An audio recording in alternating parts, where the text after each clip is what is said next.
خالد جمال جو بنارس کے جدید لب و لہجہ کے بہترین شاعر، جن کی عمر بہت زیادہ نہ تھی، احباب و اقارب سے ہنستے بولتے، بتاریخ 26 اکتوبر 2024 کو اچانک اس دنیا سے رخصت ہو گئے۔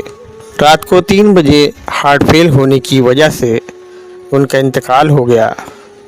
دن میں 2 بجے ریوڑی تالاب کے ان کے آبائی قبرستان میں ان کی تدفین ہوئی۔ آخری عمر تک لوگوں سے ملتے رہے۔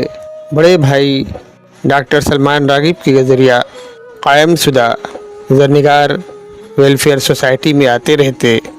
والد جناب شاد عباسی صاحب سے انسیت رکھتے، شعری نشستوں کا انعقاد کرتے۔ 2 ہفتہ قبل جب اشر صاحب کا انتقال ہوا تو انہوں نے ہی سب سے پہلے مشورہ دیا کہ ایک تعزیتی میٹنگ رکھی جائے۔ انہوں نے حصہ لیا، شریک ہوئے۔ ان کی موجودگی میں زرنگار کے آفس میں میٹنگ انعقاد پذیر ہوئی۔ اس کے 2 ہفتہ بعد تاریخ 27 اکتوبر کو بروز اتوار جب ان کی تعزیت کے لیے ایک میٹنگ بلانی پڑی تو لوگوں کی حیرت اور افسوس کا ٹھکانہ نہ رہا۔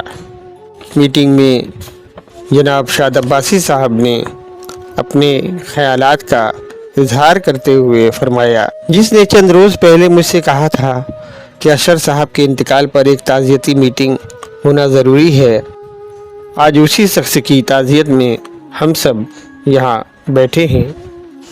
کسے معلوم تھا کہ گزشتہ اتوار کو جو شخص اسی آفس میں بیٹھ کر ادب اور عالمی سیاست پر گفتگو کر رہا ہے، اسی کے دوسرے اتوار کو ہم سب اسی کی موت کا سوگ منائیں گے۔ موت تو ایک حقیقت ہے، لیکن موتیں ایسی ہوتی ہیں جو نہایت افسوسناک ہوتی ہیں۔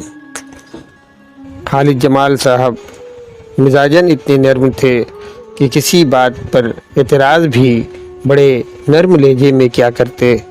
ایک بڑے کاروباری اور دولت مندی کے باوجود نہایت سنجیدہ انسان تھے۔